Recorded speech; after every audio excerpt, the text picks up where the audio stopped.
লিখছি এখানে x তার উপরে x to the power 4 equal to 64। তো এই অঙ্কটা থেকে আমরা কি করব, x এর মান বের করব। কি বের করব? x এর মান বের করব। আচ্ছা, তাহলে আমরা প্রথমে যেটা করব,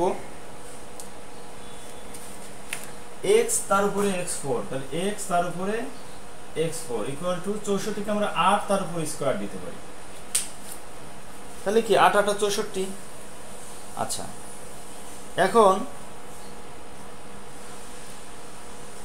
এটাকে আমরা যেটা করব, আমরা দুই পাশে আমরা মিলাবো। এখানে x এর উপরে x টু দি পাওয়ার 4 আছে, তাহলে 8 এর উপরে আমাদের কি আনতে হবে? 8 আনতে হবে। তাহলে এখানে আমাদের 4 আছে, এখানে আমাদের 2 আছে, তাহলে আমাদের কি এখানে যদি 8 বানাতে চাই, 8 এর উপরে 8, 8 এর উপরে 8, তাহলে আমাদের কত হবে? এখানে 2 আছে, আমাদের আরো 4 দিয়ে গুণ করতে হবে। তাহলে কি x তার উপরে x টু দি পাওয়ার 4 আছে, তাহলে পুরোটার উপরে আমাদের 4 দিয়ে গুণ করতে হবে। 8 তার উপরে 2 আছে, পুরোটার উপরে 4 দিয়ে গুণ করতে, তাহলে কি হবে? আমাদের এটা মিলে যাবে, 8 এর উপরে 8 হয়ে যাবে। তাহলে এখানে কি হয়, আমাদের এটাকে যদি আমরা ভাঙাই, তাহলে এই 4টা আমাদের এখানে চলে আসবে, x টু দি পাওয়ার 4, এখানে আমাদের তার উপরে আবার x টু দি পাওয়ার 4 হবে। এই যে x আমাদের খালি ছিল, তার উপরে 4 চলে আসলো। আর এখানে কি হবে? 8 এর উপরে 4 দুগুণে 8। আচ্ছা,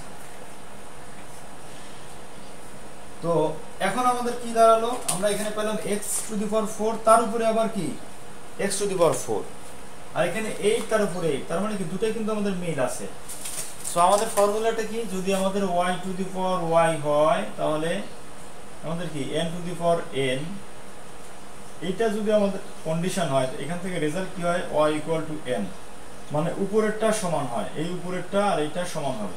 তাহলে এখানে আমাদের কি হবে? এই x to the power 4 equal to 8, এখান থেকে 8টা আমাদের মিলে যাবে, x to the power 4 equal to 8। তাহলে x to the power 4 equal to কি 8। এটাকে যদি আমরা এখানে লিখি, x to the power 4 equal to 8, তারপরে কি x স্কয়ার, তার উপরে আবার স্কয়ার দিলাম, এটাকে ভাঙাইলাম, তাহলে 2 ইনটু √2, এটার উপরে যদি আমরা স্কয়ার দেই, তাহলে কি হয়? 8 হয়। তাহলে x স্কয়ার ইকুয়াল টু কি দাঁড়ায়? 2√2। এখন এটাকে যদি আমরা বর্গমূল করলে, এখানে x আসে আর এখানে কি আসে? 2√2, তার উপরে এই পুরোটাই রুট। তাহলে আমাদের কি x এর মান √2/2, এটাই আমাদের রেজাল্ট, এটাই আমাদের অ্যান্সার।